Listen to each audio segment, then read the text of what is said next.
Welcome in everyone. Hello, hello. Welcome to the Super Mario Bros. 3 Randomizer Weekly Race. My name is Pleco, and the runners we have here, Leslie Pro 04, Marky Mark, Heels Great Man, and William in Texas. Heels Great Man, I believe one of our newest runners now, joining us here in the weekly to try out some of the Week 4 Tanuki kind of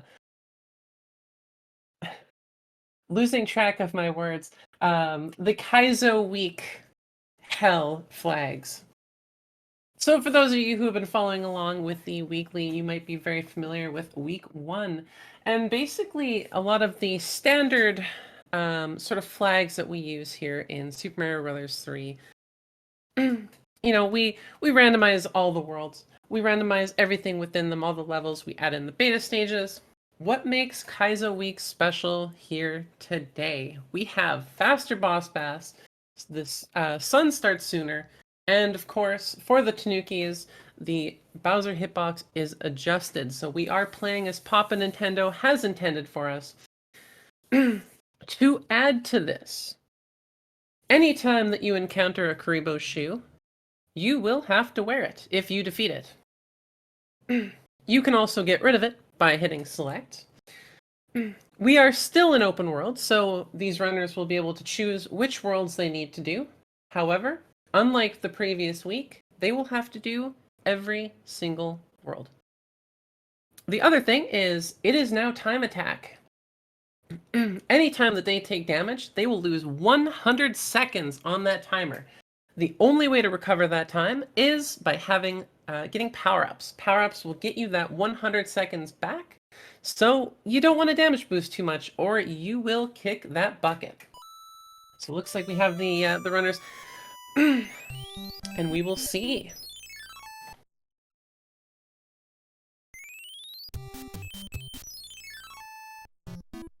Yeah. And it's okay.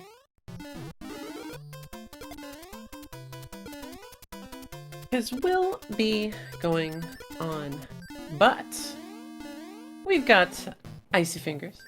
We have got pardon me, Jellic. So these two and Marky there, also they're very clear at the edge to see. Is this going to cause a yes?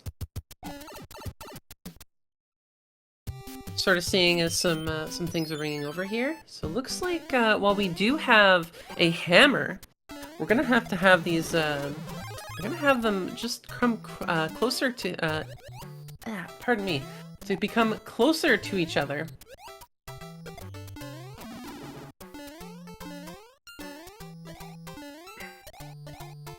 Because now they really only have to go through maybe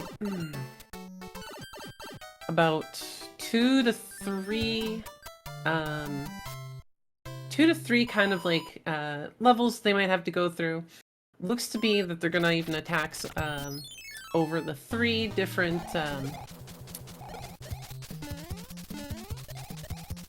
over the muscle guys, pardon me, over the hammer guys.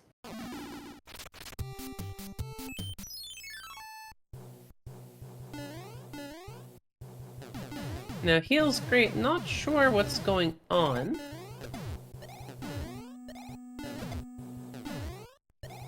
They should be a part of this, and I'm gonna have to wait around for that. Leslie grabbing a nice star here, running right through. And thank you to those who are giving wonderful, wonderful salutes here to Bowser's wonderful soldiers here, as Leslie and the others will be grabbing a beautiful, beautiful hammer. Alright, and the Fire Bros here. Let's see what we get over here. Ooh. Very nice getting a Fire Flower. As Marky also gets a Fire Flower.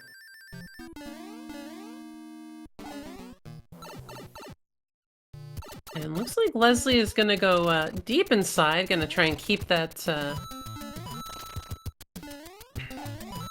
keep his tail there. As Marky just kind of zips through, he's not too worried about it.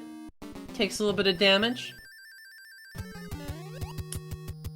Yeah, not really sure what happened to heals. I'm gonna guess that, we are looking about that in the back end.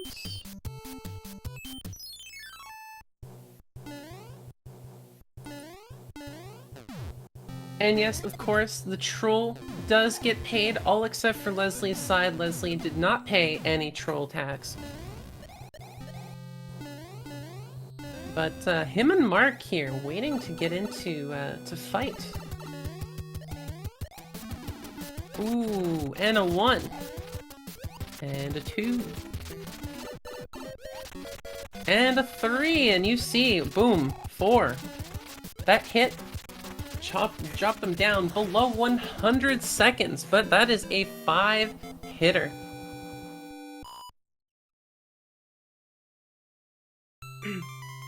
Yep, those hits every single time. Technical difficulty, live split disconnected somehow, and never got the timer start. Good luck. Fair enough.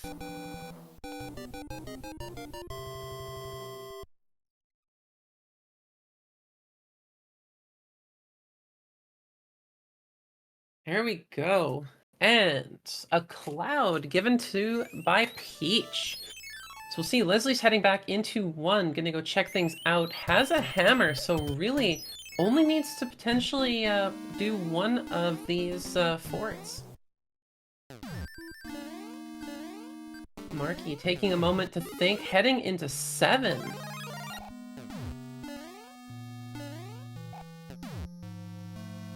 Marky taking it, pardon me, Leslie taking it a little slow in this fort. Taking a little bit of damage, not too bad, still has 200 seconds on the, on there. Marky is, taking a peek around. And looks like William is headed to 5. So all of these runners now, all in their own little spot. Taking a little peek around. Ooh, William, unfortunately, getting some damage, managed to get a mushroom right back. Leslie in a very bad spot with the Hammer Bros. Hopefully is going to be able to continue on. Yeah, gotta be careful. Ooh, gets sniped, unfortunately. Now that's something I did not realize, is that for the Tanukis, that rock actually breaks.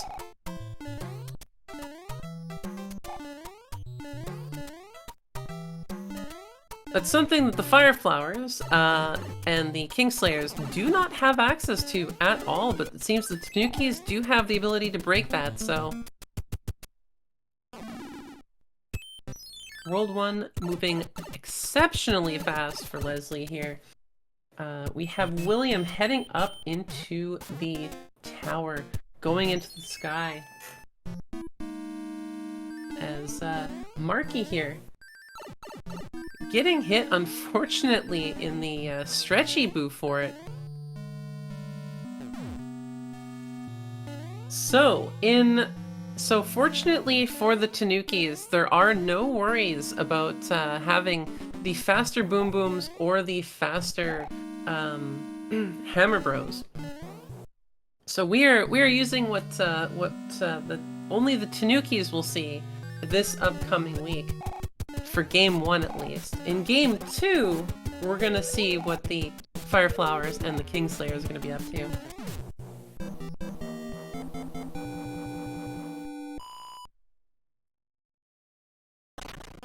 Alright, looks like 5 kind of has some, a little bit of forest here. Got another thing for Bowser, if you want to get some wonderful salutes out here for Bowser's finest. And Leslie following through, coming to 5 as well. As William unfortunately loses his Fireflower. And Marky heading off, gonna go fight. Heading into the World 2 airship.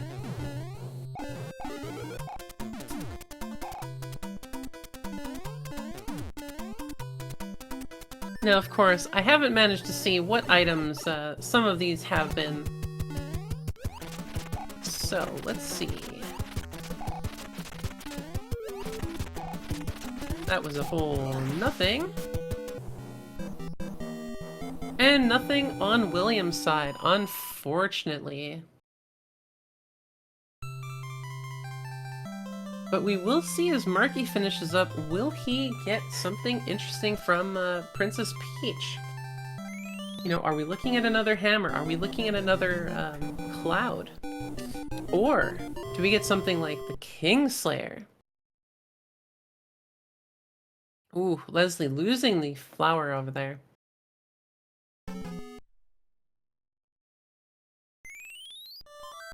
Alright, not seeing anything there. Marky, looks like he quickly checked it, did not quite catch what that was. Heading into World 3. Might have been another hammer.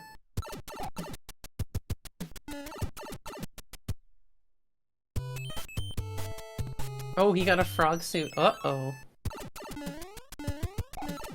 Oh, Boss Bass almost eating William, unfortunately, as Leslie gets smacked by one of the giant Koopas.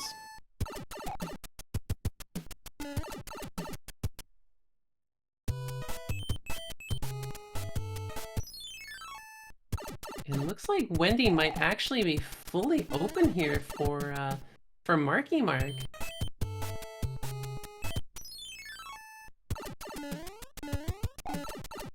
Yeah, we're gonna see Leslie taking some purposeful damage so that he can jump across. Yes, so it looks like Wendy's technically fully open. Mostly just needs to get past that one lock, but it won't be near her.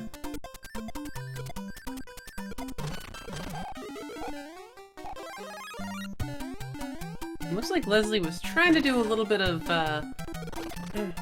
clippage, and doesn't manage to do that, but does manage to continue on, does not get eaten at all. And yes, heals Great Man, unfortunately unable to continue on. Life split, having some issues. It does tend to happen. Marky getting a bunch of coins here on the coin ship. As William heads up into the One Castle. Very nice. Gets a Tanuki suit. Marky grabbing a star, and unfortunately Leslie grabbing nothing.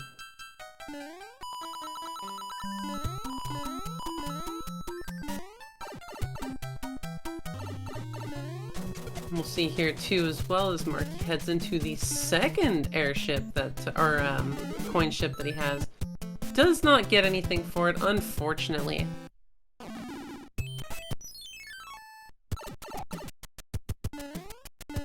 And we'll see here as Wendy is nice and open. And Marky heads in, gonna do a little bit of P speed, staying small.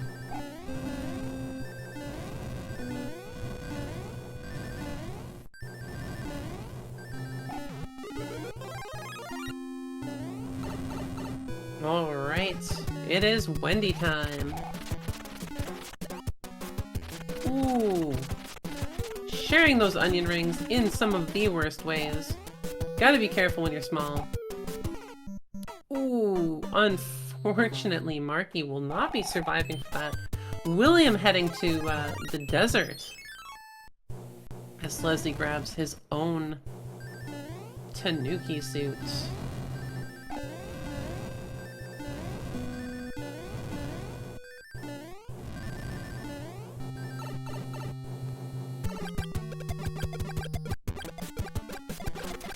Alright, Wendy taken down, flame broiled.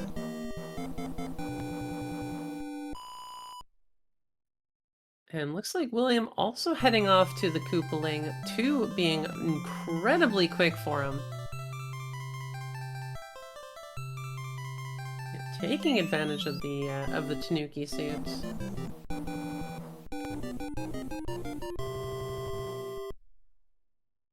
As well, Leslie also heading towards this Koopaling. And we shall see a leaf on Marky's side. Heading into one. And of course, Roy's a bum. Just a one-hit wonder. Now hopefully we'll see what's going on here on William's side. Grab some items here.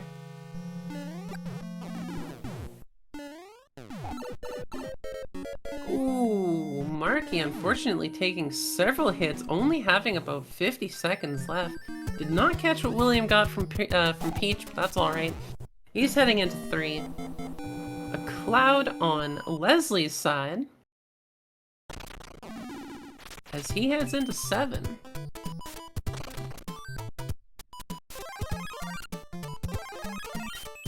Now, interestingly enough, Marky does not know that you can still break that lock, or sorry, that rock right beside the system. So he will be using one of those clouds. Thankfully, these runners are getting quite a few clouds, so not a huge deal at all.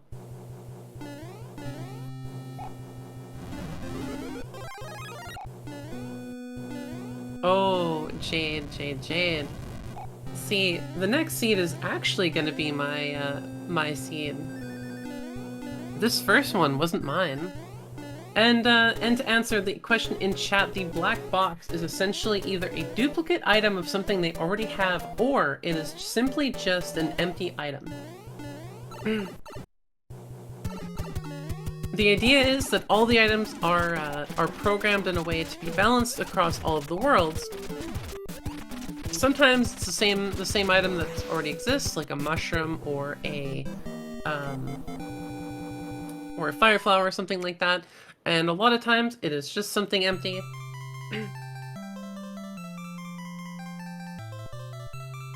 Just so that one world doesn't have all the items in it, and other ones are just, you know, completely empty.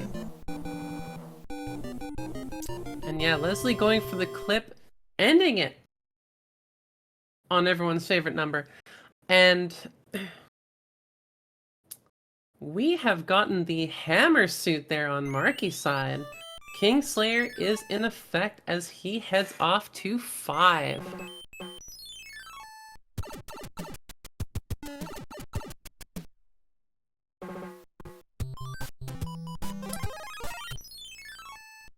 Alright, Leslie finding, unfortunately, another non-existent item there. But finding that 7 is nice and fast.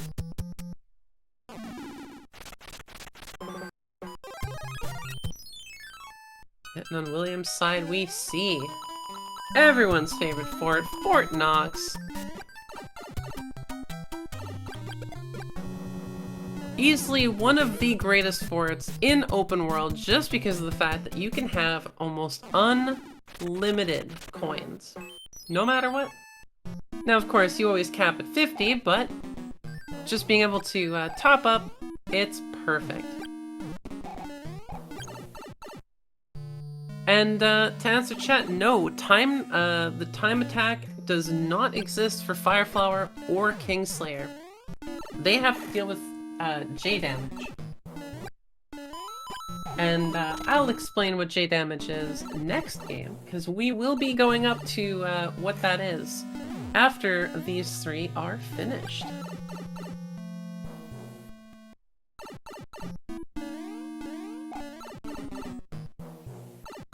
Alright, Leslie out there in 2. William going through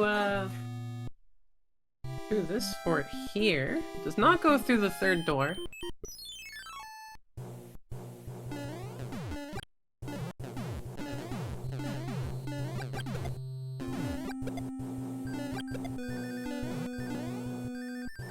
Yep. Oh, there we go.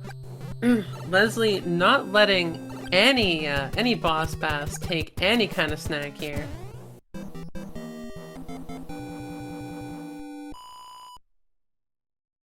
Marky finishing up there.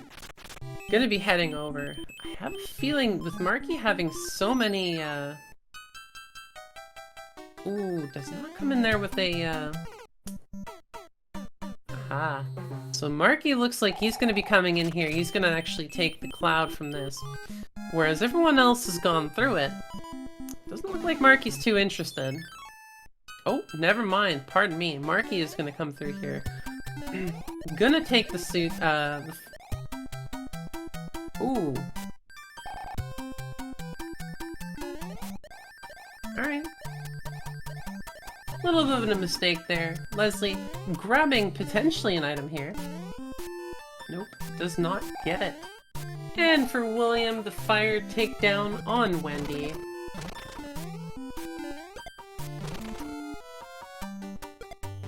Yeah, Boss Bass, I think spawned later on. I think Boss Bass was one of the, I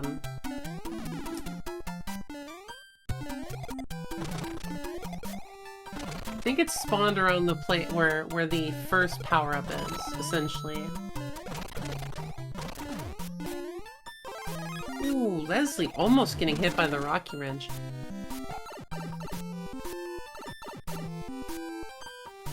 And we'll see where William is heading next with William.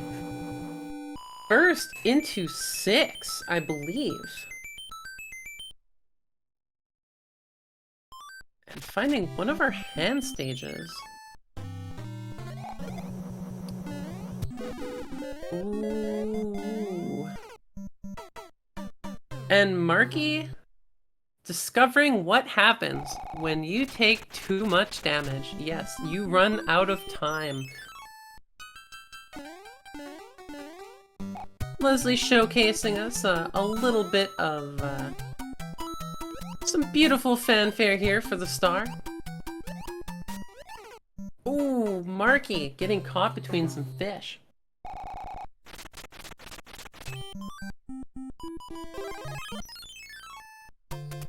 And Leslie finding the music box.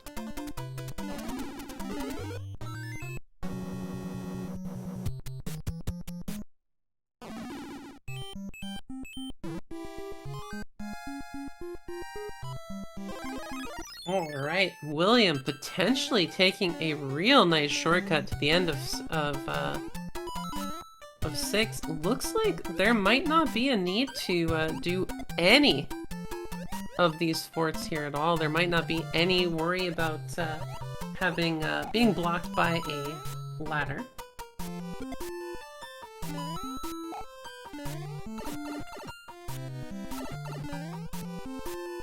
Morton being taken down without any problems by Leslie. Free world as long as you have a hammer. Marky heading in, not sure if he'll be able to get that item up top, the Tanuki suit.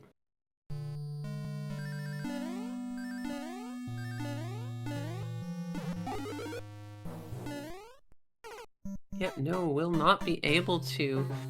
Leslie grabbing yet another hammer will have a really good time here in 3.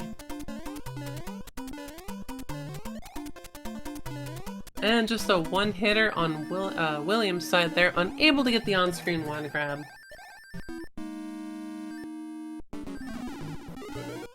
Which is very unfortunate.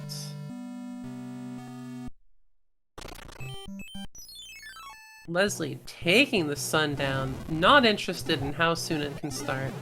Just says, hey, you know what? You're going to sleep.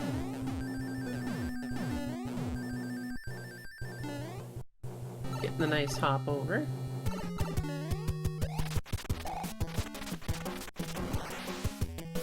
Alright, William heading to 1 now. We know 1 and 7 are relatively quick, especially if you have a hammer.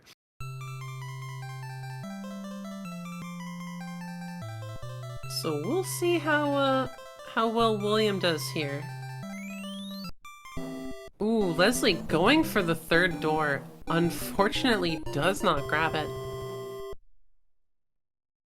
Marky, I believe, now also on his final world.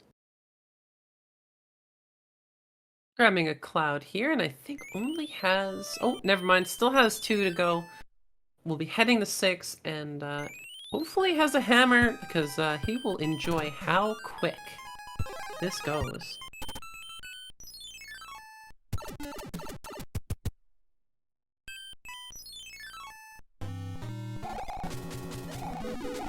Ooh, unfortunately, Marky losing his tail there, getting a P-Wing for it.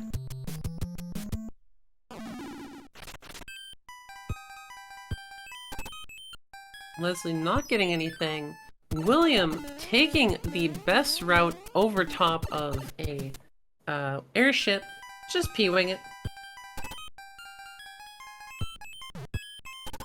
Ooh, I see. So Marky going for the bros, not as worried about the about just finishing the world, abusing, I guess not necessarily abusing, taking full advantage of the new Tanuki suit and how good it is as Leslie heads in towards Wendy.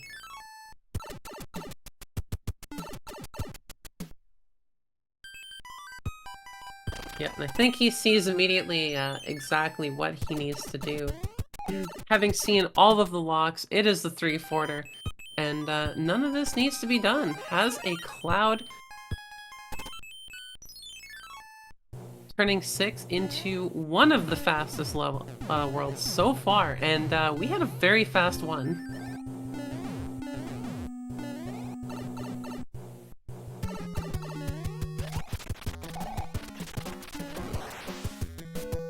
William heading into 7 now. Leslie might actually be on his final world. I'm actually not sure if Leslie has any worlds left. So it starts to beg the question, chat, how many bridges?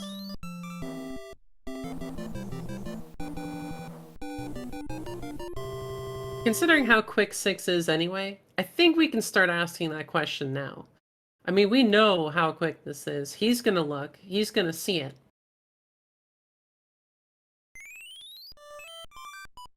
And the same with 2. Like, we can see both. Like, at this point, this is a race between Leslie and Marky.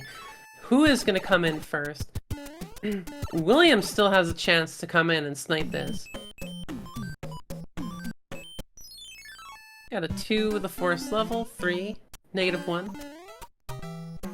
All forts required. Marky gonna fly over 7-6. Doing an absolutely excellent job. Unfortunately for Jade, that will mean no tail clip, but it does mean that he'll be very happy with that finish level. Yep, Leslie here, seeing that he can basically just bypass all of the world, only having to do 1 level.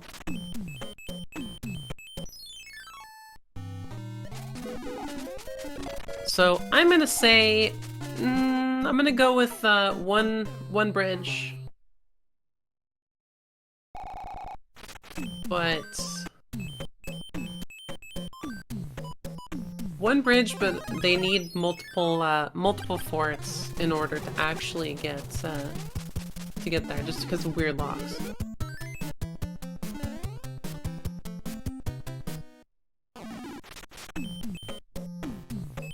We'll go with that.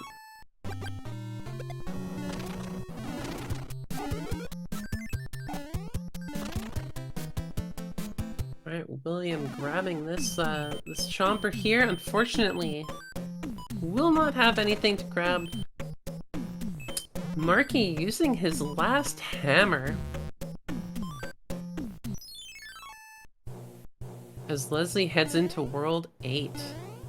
And so far, 2 things, two forts sitting on the front, and we have Bowser's Navy.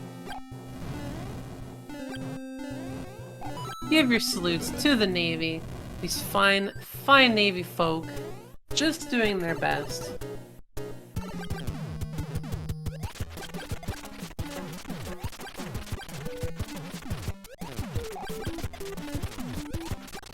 So he was trying to use, I believe, the Tanuki, not actually the anchor. I don't think the anchor has been checked. And look at what we have here on Leslie's side. We have 7F2, everyone's favorite lovable, wonderful world. Your next vacation spot.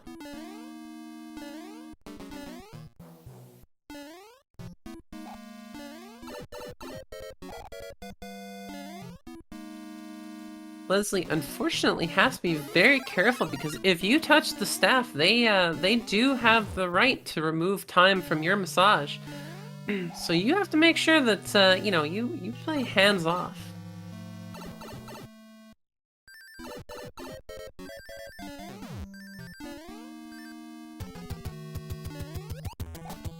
And it looks like we have all of the runners here in World 8. William actually beating Marky into World 8 here. And on Leslie's side, that is 2 forts down.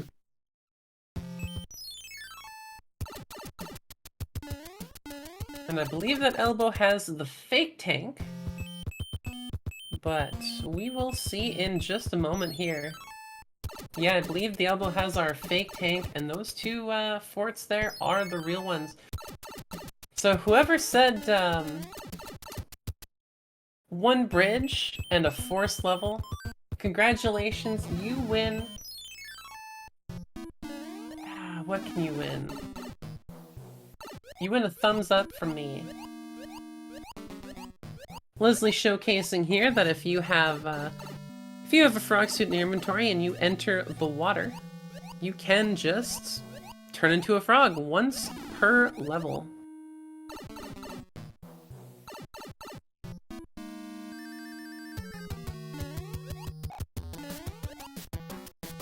Alright.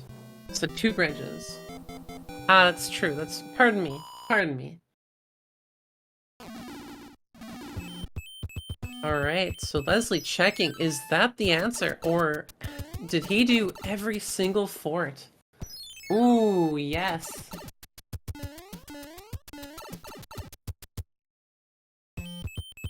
Now, all forts not required, because one of those forts, 7F2 specifically, seems to not be needed. However, we don't know if it had a lock in front of those areas.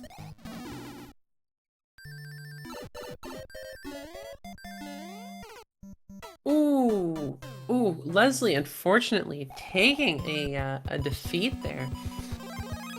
Potentially an unintentional 100 coin fine. Marky heading over into the Dark World.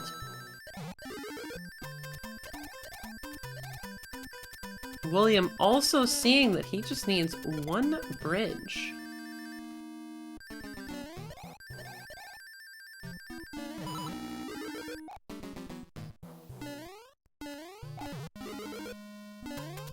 Oh, excellent. Leslie grabbing a star. So get your bros ready in chat, because we are about to see the upside down orb.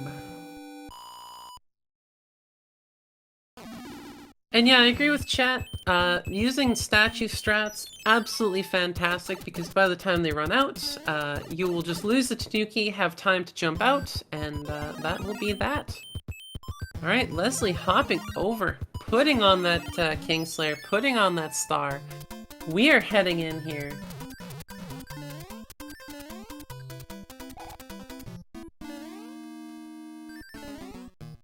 Does not get the first thing. Gets rid of the bouncer, heading up the disco waffle slide. Going through the every person skip, because everyone can do it.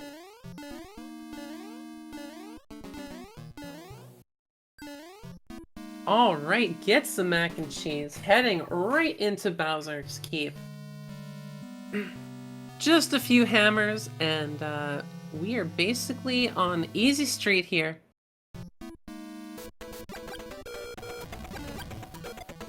And just like that, Leslie Pro finishing up first. Get your GGs in chat.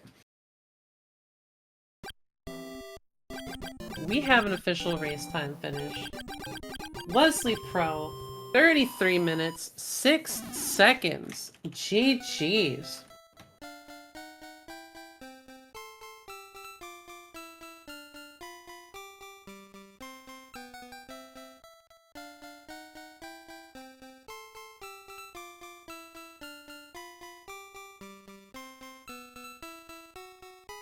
Alright, and William here.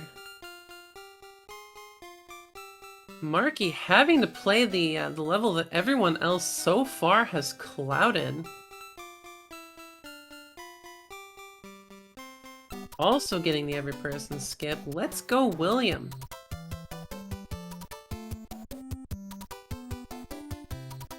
Alright, will we see? Nope, not even going for the for it, just heading right through. Alright, first, second, third.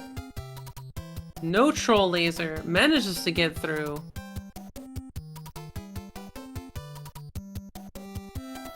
Ooh, careful there. Oh my goodness. Alright, plays it well. Manages to take Bowser down. GG's for William in Texas, our second place finisher. With an official race time, 34 minutes, 31 seconds. As Marky is going for the clip. Alright, doesn't make it going through. Going past the first fireball, second fireball. Getting past the third. No troll laser, heading in.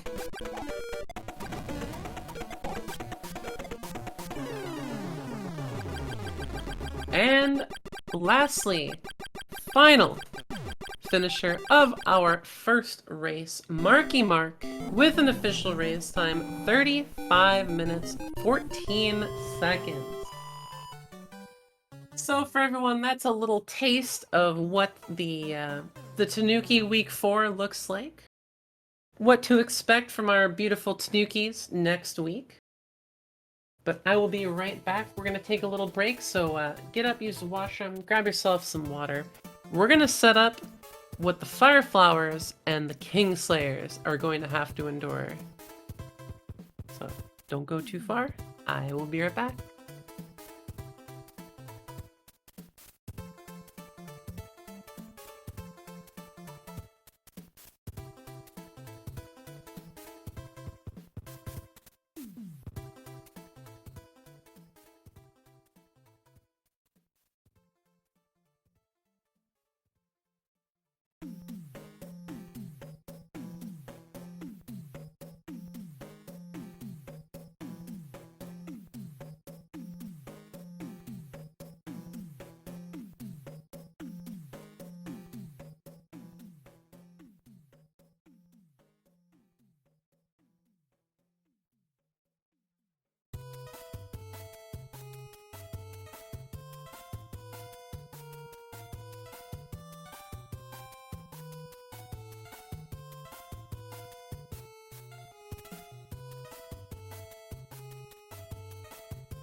Welcome back to the Super Mario Bros. 3 Weekly Randomizer.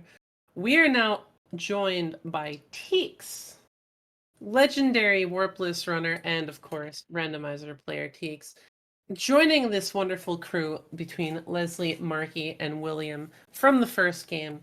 And for those of you wondering, Heel's Great will be playing this one as well. Hopefully, we have the technical issues also cleared up. So, you all seen what just happened with week 4 for the Tanukis. Now, the Kingslayer and Fireflower division is just a little bit different. That World 1 rock will not break. Lakitu has a homing function and will throw where it thinks you're going to be. You also have to deal with J damage, which means that if you have a Fireflower and you get hit, you go right down to Small Mario.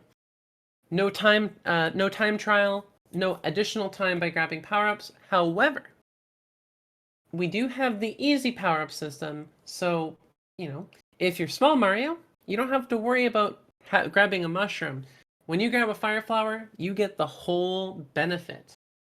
Now, of course, with all other Fireflower and Kingslayer things, there is no mushroom houses.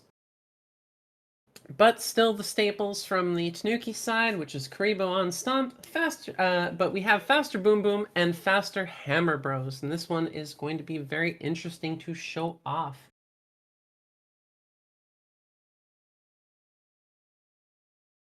So I'm going to let these runners go so they can show us what exactly it means for Faster Boom Boom and Faster Hammer Bros. Because, to hear it, you might be thinking, well, what does that mean? Are they just speedier? Do they maybe jump around a little bit more? I'm not going to spoil the surprise, but it will be very, very fun. So these runners should be heading up very shortly. We should see those timers heading down very shortly. Now, I have a feeling that we're probably going to be seeing a lot of the World 4 starts. That does seem to be sort of the kind of staple start with most players. However, because of the J damage, we might see a very huge shift in how these runners approach things. I know especially for Marky, Marky has practiced quite a bit. So he's very familiar with a lot of the ins and outs of this mode, and I definitely believe that we'll see a very different approach by him. Yeah, so far most runners all going towards 4 here. Leslie jumping right into 1 and finding Bowser's bathtub.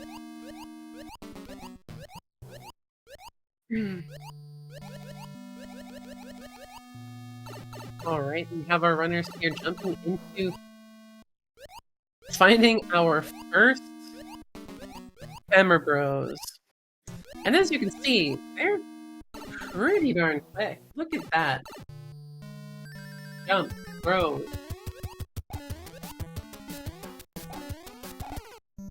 And look at that Boom Boom. So immediately we see why and what this means for Faster Boom Boom and Faster Hammer Bros. Yes. Welcome to the Kingslayer Fireflower Kaizo Week 4. Now, thankfully, none of this applies to any of the Koopalings. So you don't have to worry about the Koopalings doing anything crazy. You don't have to worry about the Koopalings being weird or anything like that. No, no, no. This only applies to the Boom Booms. And we already see Marky showing off a very interesting and immediate good technique. Is basically just doing small jumps right before it, because there's always going to be a trajectory that they're going to jump off.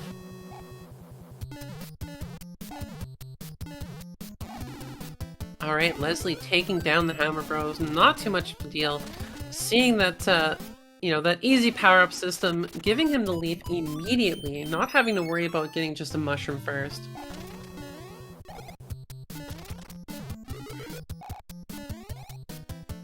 Yet some of the Hammer Bros tend to not be that big of a deal. Other Hammer Bros are definitely much, much harder.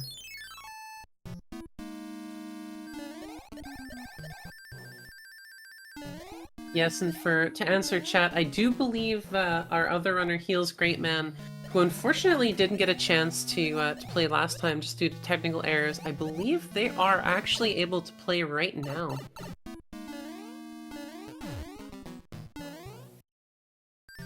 Alright, Teaks finishing up the worlds. What are they going to get? Grabbing a cloud.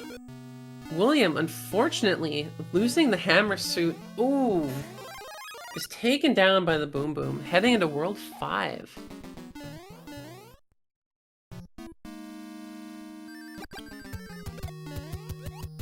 Alright, and Marky also grabbing that cloud, heading off to another world. Leslie taking down the taking down the Boom Boom. Teaks having to deal with Alcatraz.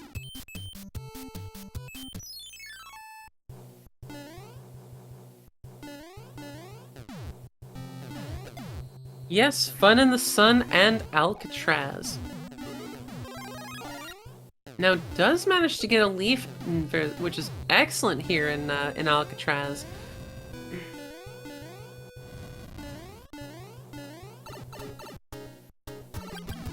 Because he'll be able to make sure that he can just blast through this door.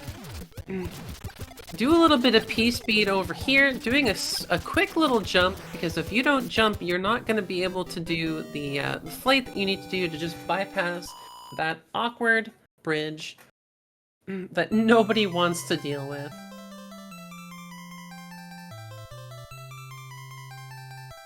Marky having a little bit of trouble with the sun here. The arcing and the way the sun moves is unfortunately not excellent for using the hammer suit there. Ooh, and William unfortunately taking a game over here in World 4.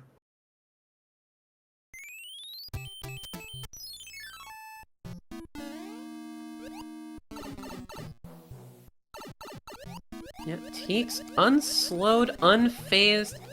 Continuing on in World 5 here.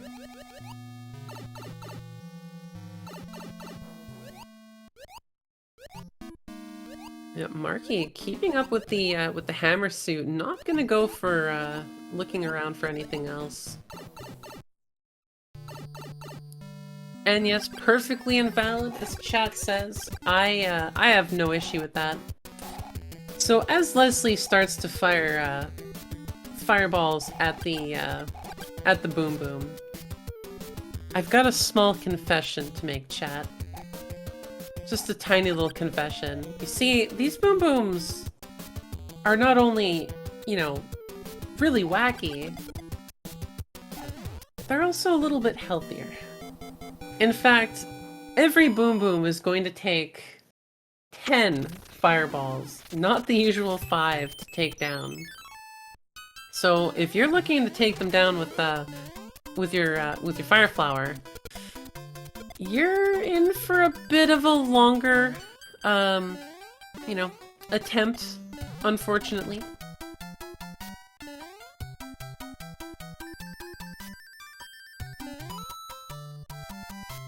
All right, William also heading off to World 5.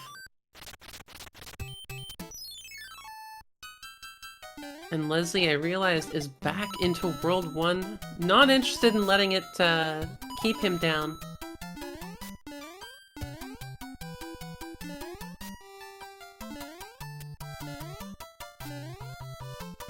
Alright.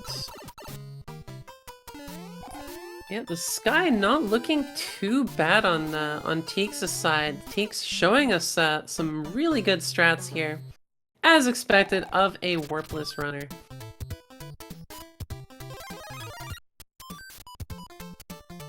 Marky hot on his heels, only a few stages behind.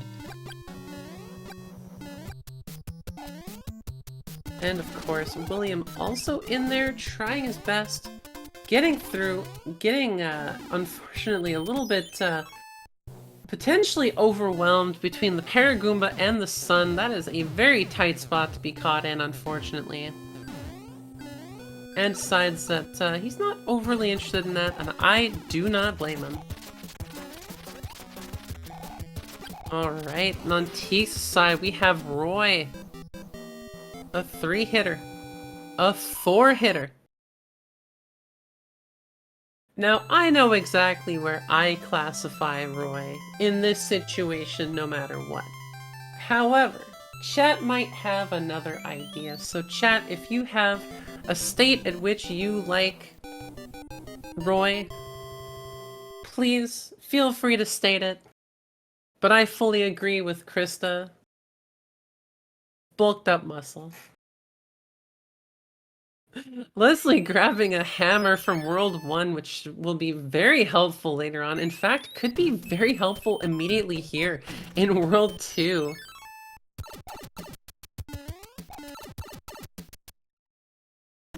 Ooh, Marky, very careful. Yes, good job. Not getting stunned. Manages to deal with those hammer bros, the sumo bros. Also getting a beautiful hammer for his efforts. One I'm not actually sure that that Teeks had gone for. Leslie finding that yes, indeed.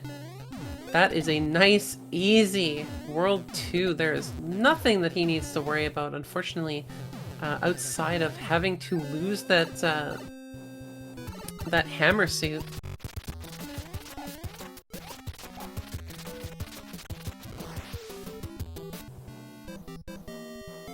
And we will see what World 2 is here to offer.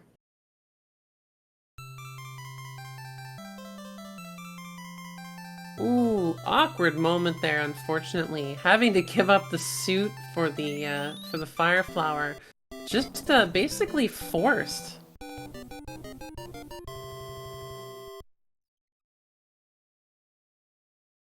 We'll see here on Leslie's side what 2 gives us. Alright, just a mushroom. Nothing too special, but can be very helpful in a pinch. Especially considering it is only 5 coins. While many other things do cost 10 to 15 coins. Ooh, careful there, Teeks. Teeks losing it, but grabbing a frog suit for his efforts. And on Leslie's side, we see Gatekeeper.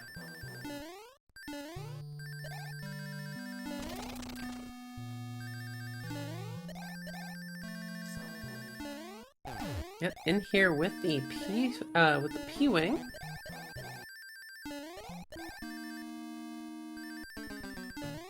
William getting an excellent takedown on the Sumo Bros with a well-placed hammer.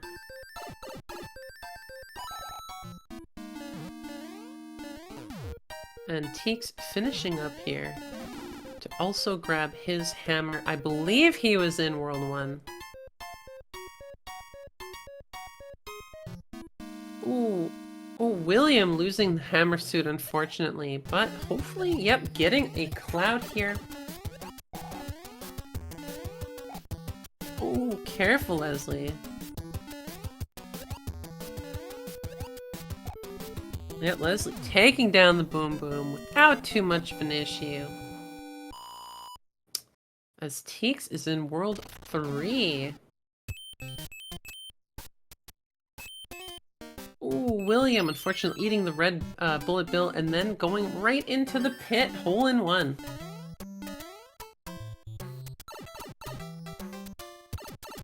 Yeah, this World 6, a little bit harder than the previous World 6. Ooh, Marky, unfortunately, also having to take a little bit of a pit stop, if you will. William getting feasted upon. Boss Bass is finally fed.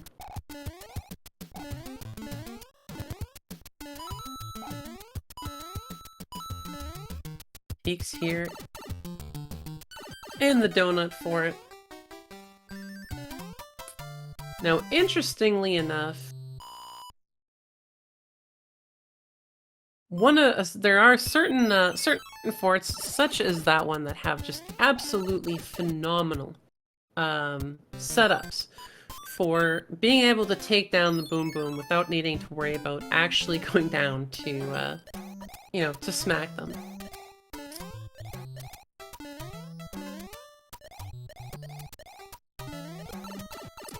Alright, Teek's managing to get that that clip. Leslie grabbing a hammer here from the chomper. And looky looky, 7F2.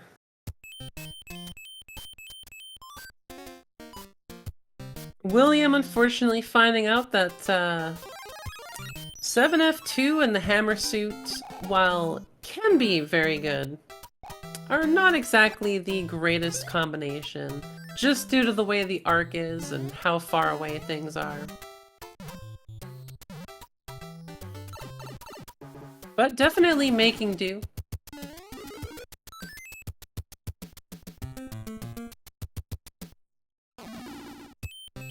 Ooh, Marky just missing out on the P switch. While he's small.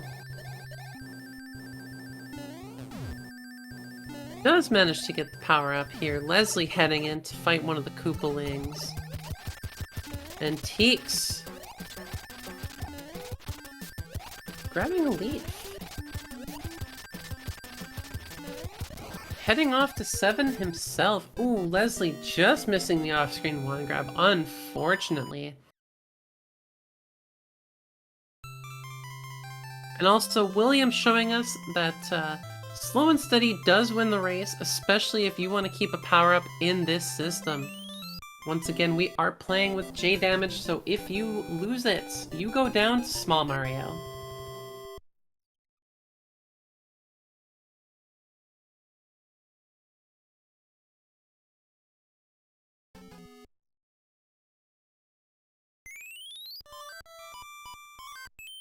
Alright, and we see Leslie heading off to 5.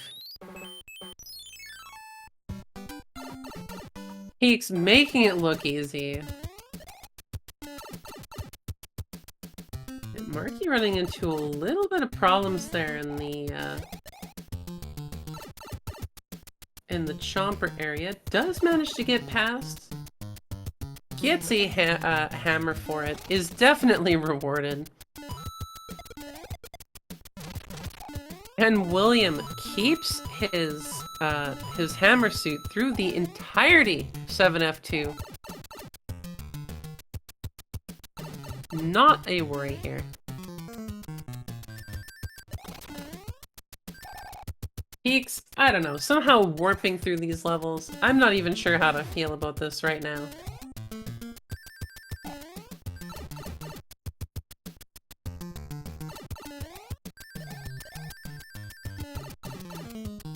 And Marky here, finishing up, finding out that the anchor is a mushroom. So, anchor rules, that mushroom is free. So these runners, assuming they get the anchor, have a free mushroom forever.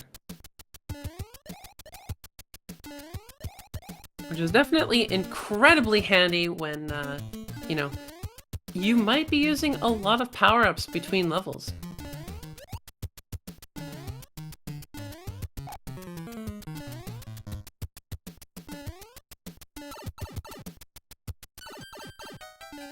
And William taking down the Boom Boom.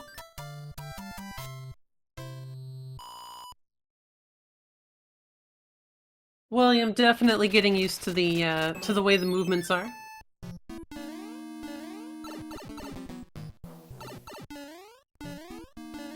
Alright.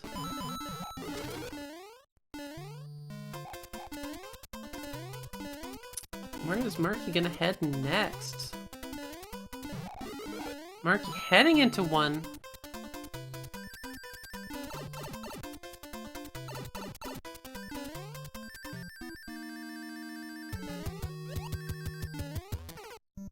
and Leslie taking down another airship. Not even a problem.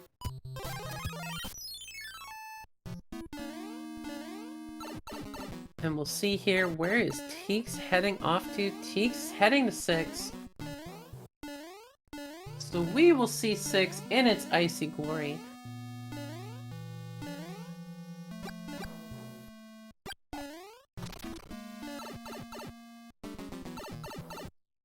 Marky taking down the boom booms as if they are nothing.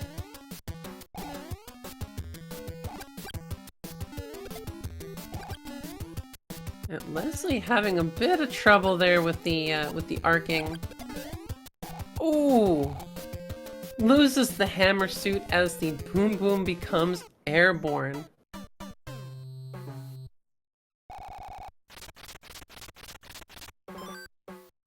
Alright, Teeks finding out. I believe that means that 6 is yet again a 3-forter.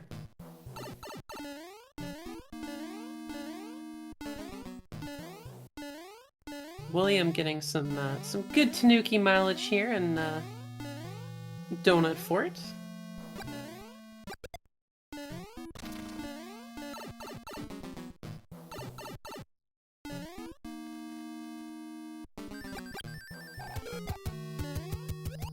Ooh, unfortunately losing the Tanuki suit there as the Boom Boom heads underground. Ooh.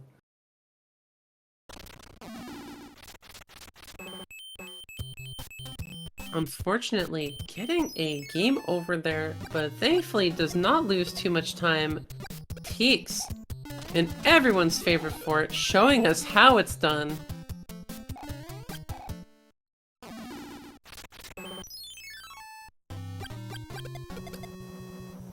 Makes it look absolutely easy. William, unfortunately, taking a little bit of a dip, like a good golf ball heading into the lake. Unfortunately, I believe is looking to get some coins here to make sure that he can get the some power-ups here.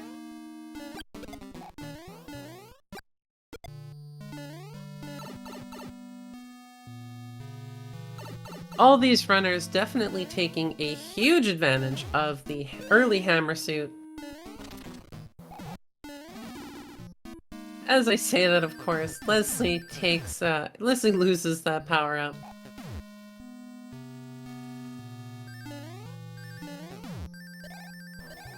And Marky's finishing up another world. So we will see, what do we got here? Another hammer. So Marky definitely geared up pretty well for most anything he's looking for. And 3, not needing the hammer play whatsoever, but definitely depending on where Wendy is and how many forts there are, that might be the play.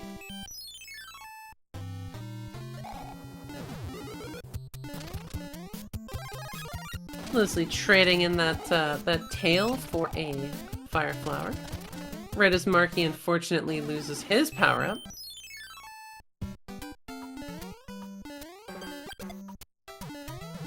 But has no problem with these boom booms whatsoever. Leslie in everyone's favorite beta level, insurance fraud.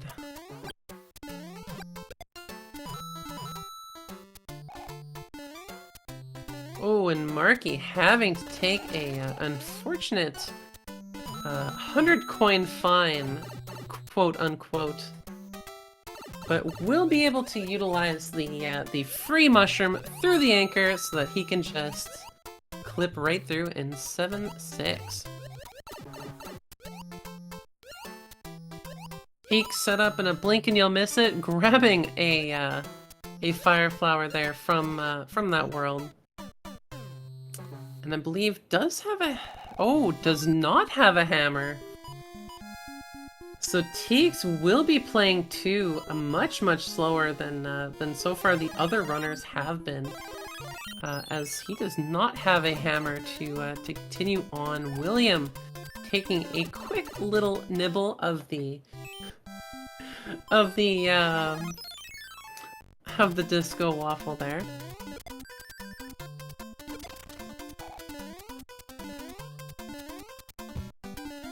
He's getting the first official mushroom. Ooh, William, unfortunately not able to clear that jump on the donut fort. Does take a dip into the ragu.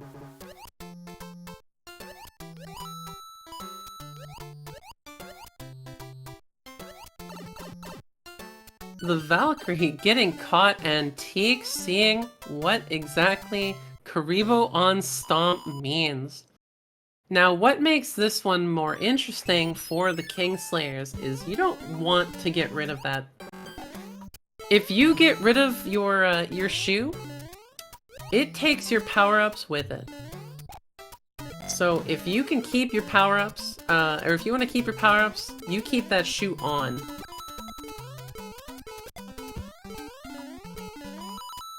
William in Texas, unfortunately getting the even higher on stimulant Boom Boom.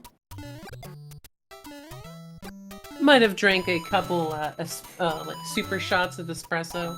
You know, maybe a couple Red Bulls. You know that one person.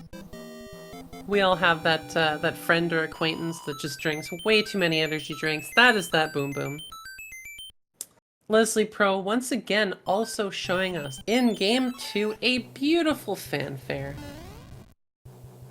As he heads into the airship, Marky finishing up. And we'll be heading into World 2. We'll be very happy knowing that he has a hammer and will not have to play through all these levels that Teaks is playing through. And yes, as chat points out, the open world basically really adds a need that typical Rando or Warpless just never has to think about, is all of the coins. Because you need to pay money to utilize these items outside of course, the hammer and the cloud. There's a definite need to actually find coins, and certain levels have more than others, and certain ones you actually have to go look for. So that could be those 10 coin boxes, that could just be even just, you know, going and hitting the boxes just even for that single coin.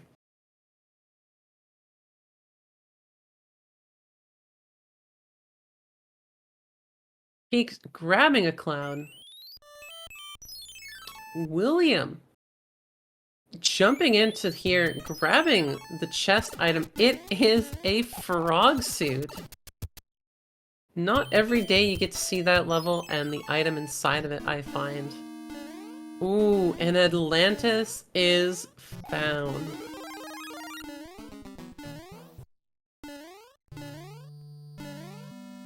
Ooh. Does manage to hop into that that frog suit before things got a little too dicey.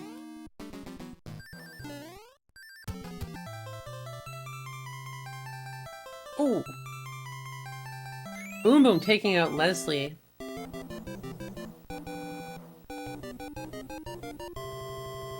Yet William's still in it. Hopefully we'll be able to maintain this and get through the level without too much of an issue. There is a power-up shortly. Teaks grabbing a cloud and heading into World 8. Well, this is it, chat. How many bridges?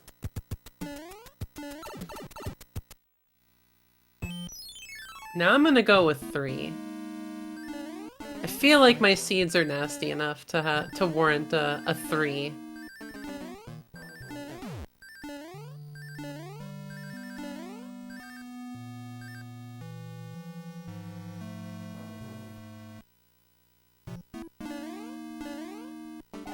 Alright, William finding the, I believe finding the proper... no, does not find the proper, exit. Teaks losing the power-up. But does manage to get through. Leslie, unfortunately, trying to say hello to the Koopa. Koopa says, sorry, stranger danger.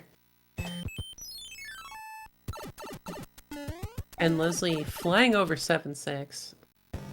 Marky in 7F2 with a star. Not taking any time to say hello to any of the piranhas in here.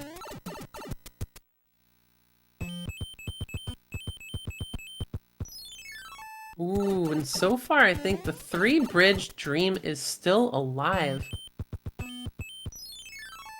We have only seen one lock so far, and I believe we've seen all 4. Oh, 3 died? Oh, shoot. Yep, 3 is dead. Unfortunate. So 2 is left.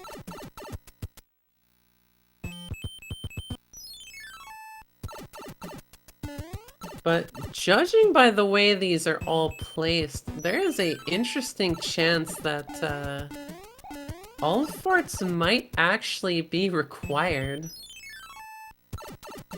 Oh, and Leslie taking an unfortunate little love tap there from Wendy. You know, sometimes if you have to share those onion rings, you know, you gotta pay the tax. And it is a 1-bridger. He's finding the fake tank. It will not be that easy.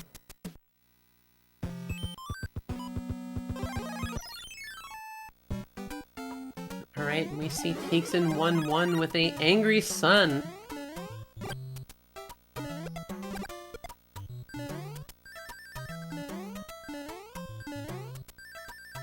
It's always interesting to watch Warpless players, because I feel like deep in his mind he wants to do the normal strat of 1-1, but knows that there's no chance that he can do it with the randomized enemies. Alright, we have the Navy.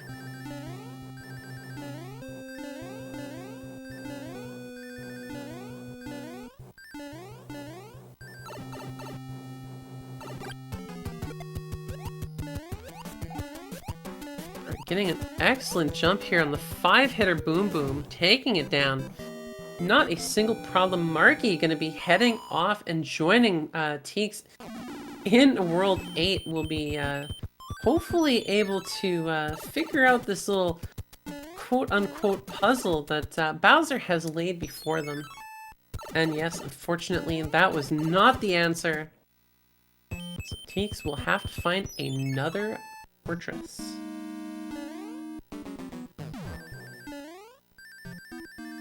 Yeah, Marky and Stretchy Boo Fort.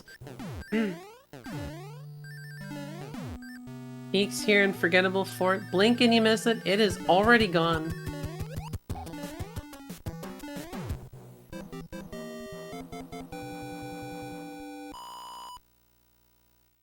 Ooh, Marky unfortunately having to do this small. And Leslie in 7F2. Teeks once again finding that, yeah, he has not played the correct fort. There is still 2 more to go. William getting an adorable little shoe.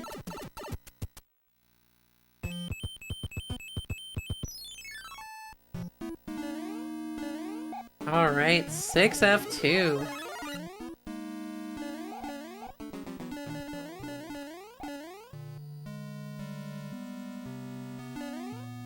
Will this be the one, or is Stretchy Boo Fort the one? Or, pardon me, it can't be Stretchy Boo Fort, because that was the one that Teeks has already done, so I don't think there's any forts that Marky's done that Teeks hasn't done.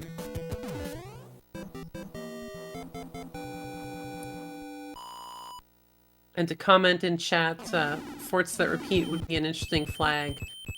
It would be interesting if forts could be shuffled in as regular stages. So you wouldn't know what your actual, like, fort stage would be until you play it. So it wouldn't necessarily be a fort stage.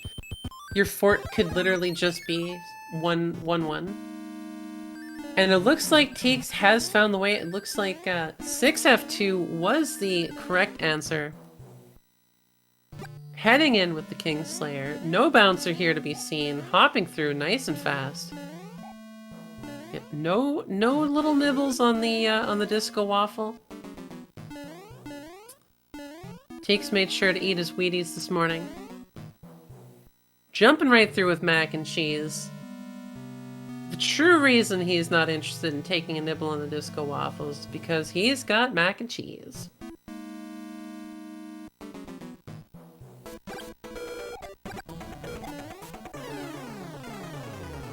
And just like that, give Teeks a very huge big GG. Finishing up first today on this Fireflower Kingslayer match in the weekly, with an official race time of 32 minutes 50 seconds. Marky only one fort basically behind before he will be heading in. Ooh, unfortunately it takes a bit of a dive. William taking down the Boom Boom. Showcasing that a flying Boom Boom is probably a lot easier to deal with, especially in this mode when you have the hammer suit.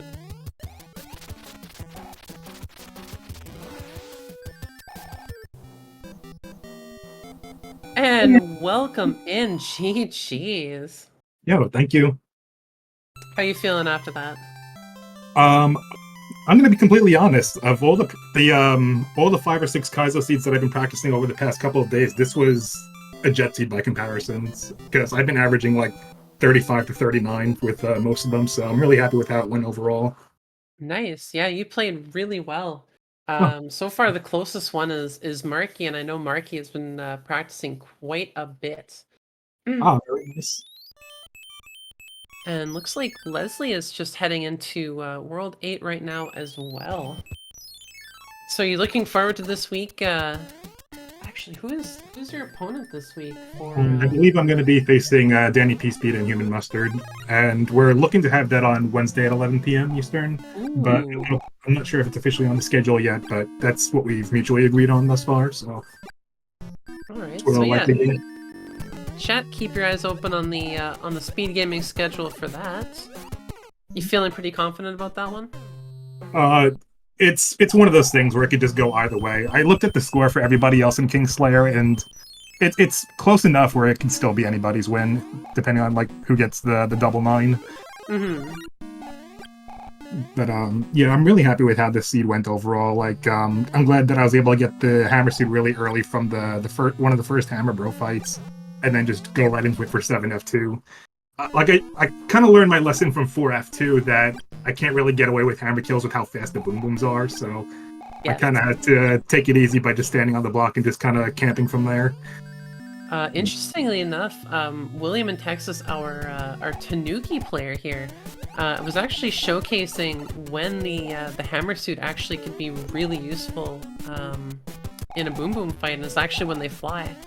Because at that point you can actually hit them with the arc. Yeah, that's actually a really good point. I haven't thought about that.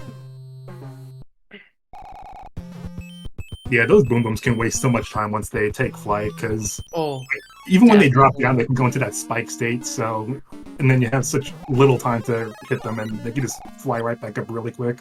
Mm-hmm. They have very quick recovery time. So what's, out of curiosity, what parts of these flags do you like the most, and what parts do you like the least? I guess as far as the newly introduced portions of the flags, the Kaizo, I've gotten pretty used to dealing with the fast Boom Booms in general. You just have to hope and pray that you don't get 7F2 as your first level when you've had no power-ups or coins. As has happened more times than I would like to admit. I'm not really too much of a fan of the JP damage system, but I think that it's balanced out by the fact that you have the quick and easy power-ups. Mm-hmm. So I don't really mind it too much. I know that the manual that Danny Peacebeat put together saying that the Kaizo wasn't that bad, and to be honest, it really isn't.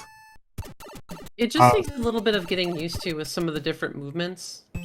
Exactly. I find for me, like, especially with the with the Hammer Bros, I'm just so used to a certain way they move. So when they stop moving that way, my brain just like it glitches out.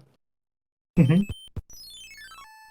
And yeah, usually my meta, even before the open world, was just for maybe the first 2 or 3 worlds, just pick up whatever hammer bros you get, and then just try to conserve your power ups for emergency situations. And so the only time to really fight any of them moving forward is if you're really hoping and praying for a cloud or a hammer on a questionable world layout.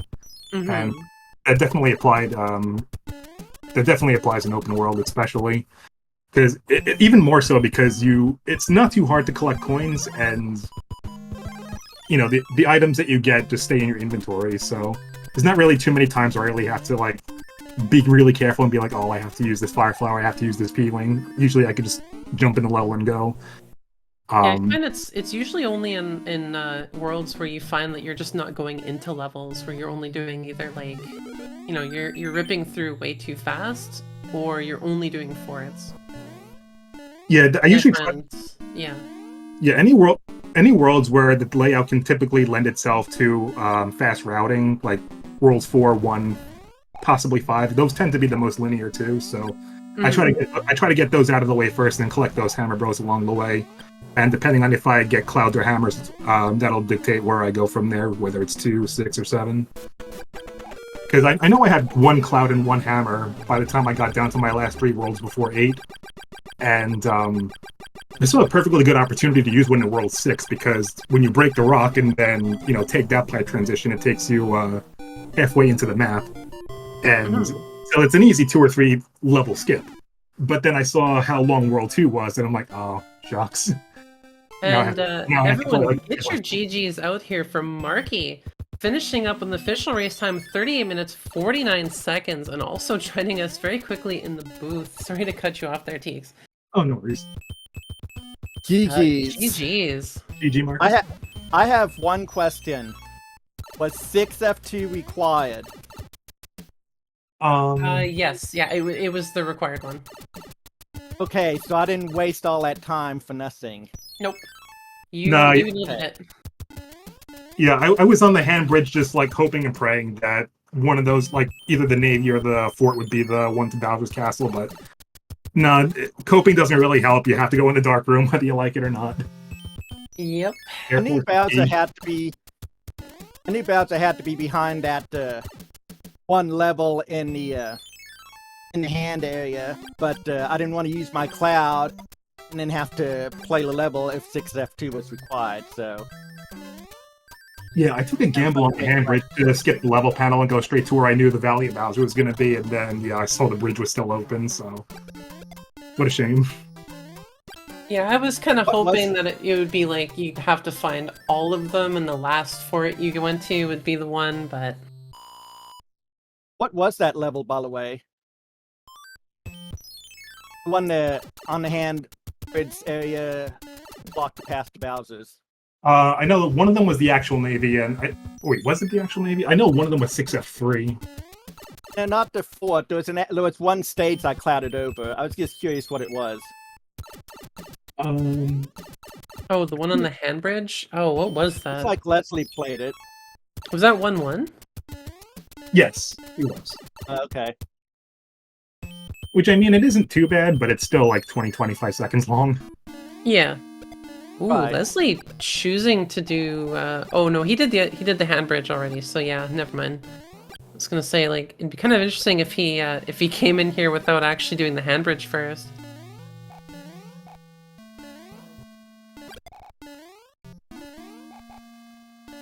Yeah, you all basically used a lot of hammer suit this round. I think you all basically got it pretty much right away.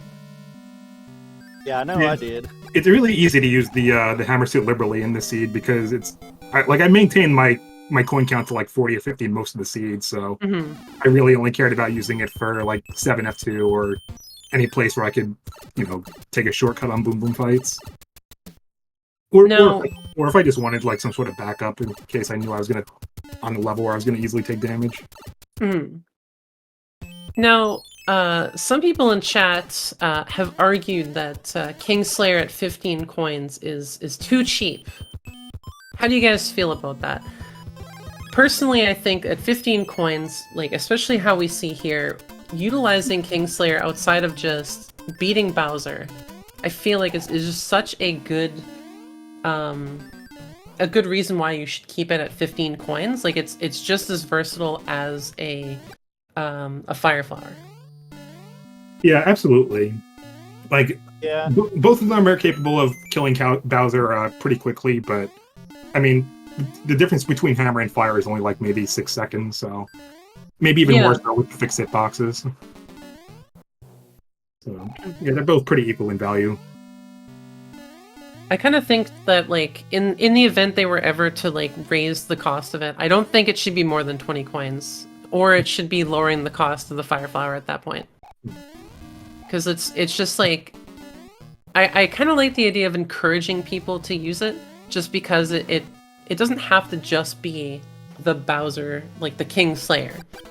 It is nice to actually use it once in a while elsewhere, I'll say. Mm-hmm. Ooh, and get your GGs in chat for Leslie Pro, finishing up with an official race time. 43 minutes, 22 seconds. GG's, Leslie. GG, Leslie. One other thing I do want to mention, did y'all like in the first seed, my 7-6 flight strats?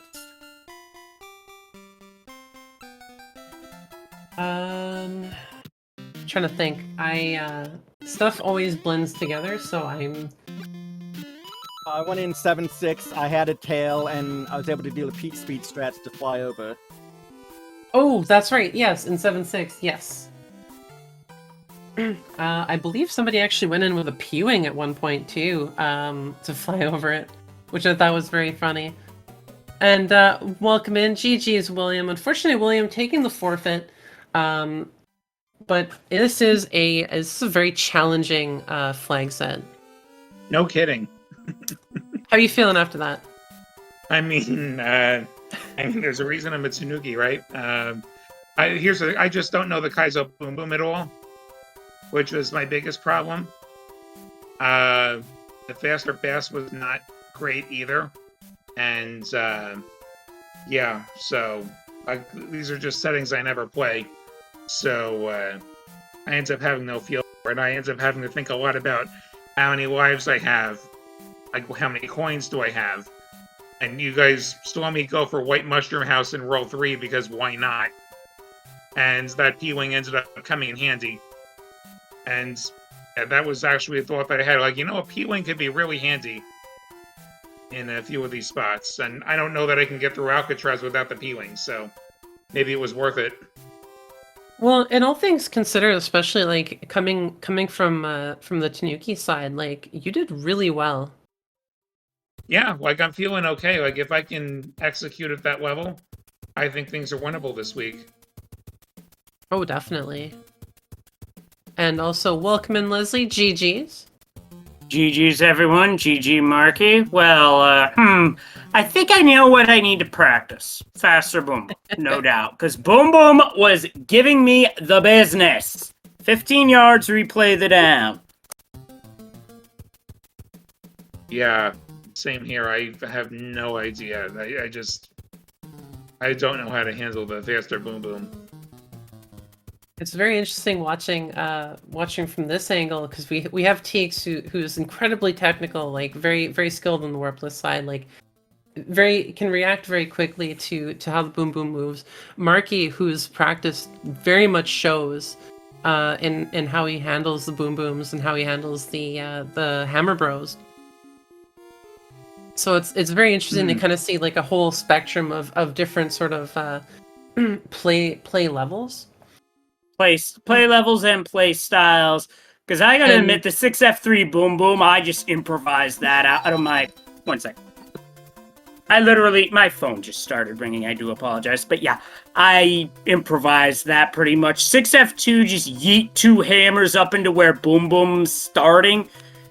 That's just something that I know to do in that spot if I have a hammer suit, because, fun fact, as a kid, that was the first fort that I cleared using a hammer suit and taking out all the thwomps like that, which is a challenge in NES World Championships on the Nintendo Switch. it's just a little fun to do with that. And another Yeah, interesting I play did, that came up. Sorry, William. I think we might actually be going to talk the same thing.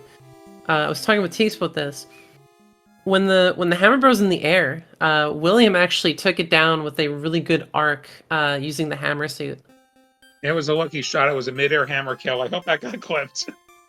Hey, I had a Not mid-air sure hammer if- kill on a boom boom as well, so Cool. which is what I figured. You know what? That's probably gonna be what my hammer suits get used for here. Just gotta make sure I keep enough coins. Then I get hit. I'm like, ow. Said Yeah. word I Yeah, cannot those things aren't repeat on cheap. air. At least not on speed gaming. It's definitely an interesting, like, I guess strat, because like for the most part, like when like for Marky and for Teeks, like we're watching them like basically just able to hit the boom boom. It generally can't leave the air. And then when you're not you're not as familiar with it, like you have the higher chance of it going up in the air. So that's why like the hammer suit actually becomes a little bit more interesting to use for those airborne ones. So it's kind of cool to see strats emerge, and we'll be curious to see if things emerge in a way that like maybe people will purposely let it fly up when they have a hammer suit. That's a pretty big mistake, because if you allow that boom boom to fly away and you start missing, it's you could be there for a good while if he doesn't take you out first. It is a big risk, but it could be an interesting strat depending on how comfortable you are with that arc. That's true. Maybe. I'd probably try to just keep it on the ground myself if I can. I'm more comfortable doing that. Yeah, the thing about the hammer suit is that when the hammer comes in contact with the boom boom, he takes damage on every frame that it's like overlapping his hitbox. So if boom boom just like leaps out at you too quickly as the hammer is hitting him, he could still break away and still go after you. So I learned my lesson through that one. Yeah, I witnessed that myself, and I'm like, oh no, oh gosh, that's a thing too. Yeah, I almost took a death on that fight.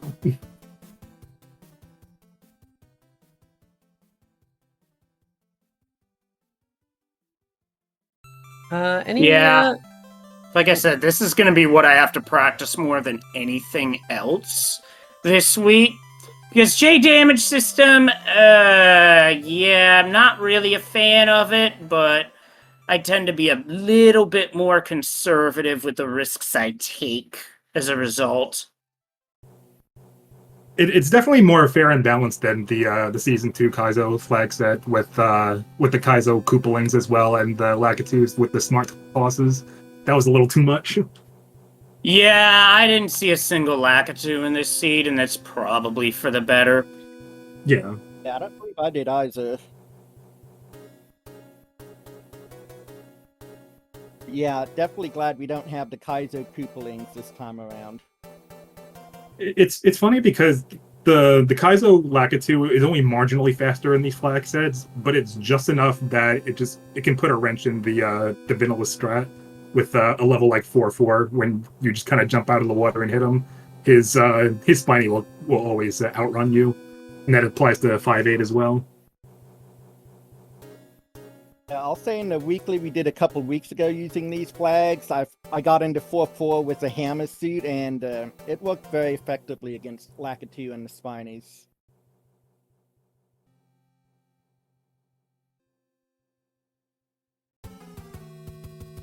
I think I got about as far as I got in that last weekly. Yeah, I'm very glad I don't have to fight those boom booms this week. Yeah, that I gotta practice that as I become a bit more competitive, and yeah, it's different and it's a challenge. Yeah, they can be tough. Just got to get that rhythm down. I've done a lot of practice to try to get that down, and I mean, I think it showed tonight. Uslin 6F2 one that kept giving me grief.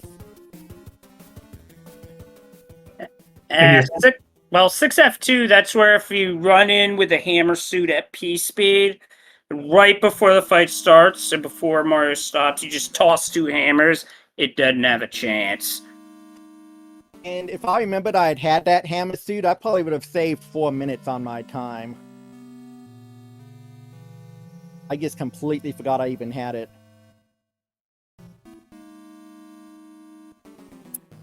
It happens to the best of us.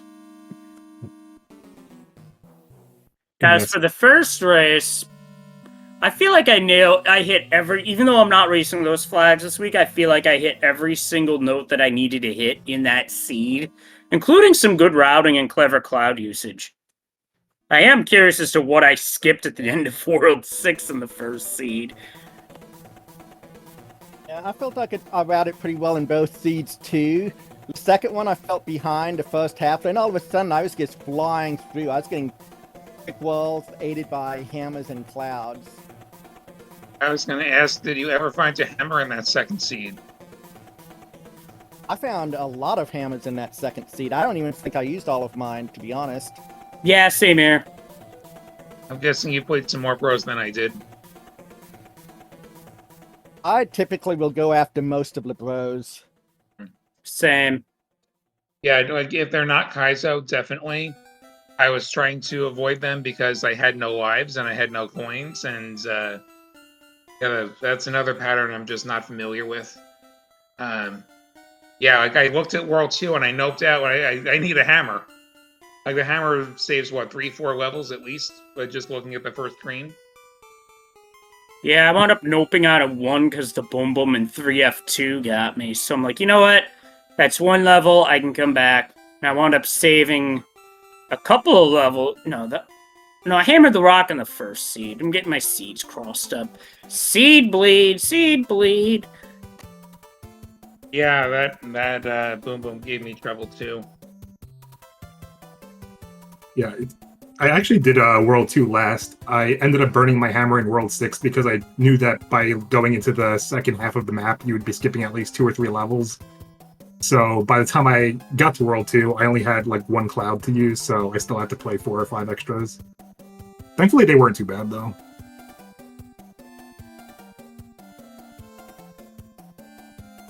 Alcatraz with a fast sun is disgusting. Oh, yeah, Yeah. I did that pretty early in the seed, and it was pretty much mandatory unless you had a double cloud. Yeah, I wound up having an Angry Sun that got bonked with a hammer in 1-1. Did not think I would have 1-1 Angry Sun plus Hammer Suit on my bingo card tonight, but here we are. Yeah, I didn't even mess around with that Angry Sun. I just held onto the shell and just wait for him to swoop down and just get him out as soon as possible. And then, thankfully, the easy power-up kind of bailed us out with the easy leaf. I had a 7-5, I had a tail. I used the P-Wing to get through there.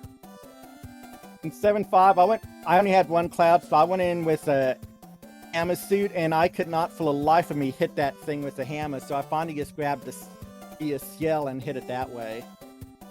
Yeah, the Angry Sun is really weird because like a lot of projectiles and hammers can go through it, so you have to aim for the top left corner of its sprite because that's where the hitbox is.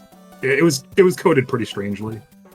Yep, that is probably one of the more unusual hitboxes on the NES. And I know I say this about Goma with Zelda 1, its hitbox is skewed to the left. Well, for Angry Sun, take that and add a little bit up to it as well.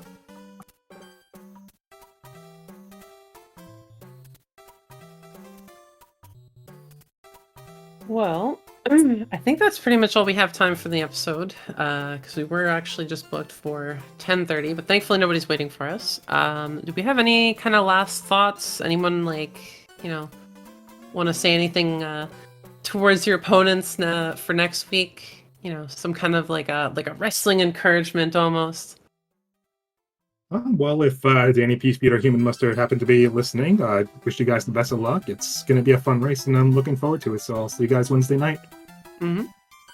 Saturday night for us at 8:30. So Shy Guy, Icarus, I hope you guys practice, because otherwise, because one thing's for sure, we're going to need all the luck because there's a non-zero chance of total carnage. I love it. And think Tin for me, House Sharky, Pleco- Friday, 8 o'clock. I'm coming for my first win. I'm sure you guys will give me a great fight, though. And I think for me, Pleco, Jade, and Dawn, I think we're going to be doing Collie Thursday night. Hopefully, everybody gets some practice in. Yeah. And I'll say there was one practice seat I did yesterday, and I found early bros in water, no coins to use for power-ups, and couldn't find a power-up anywhere. Let's hope that doesn't happen during any of the races. It was not fun.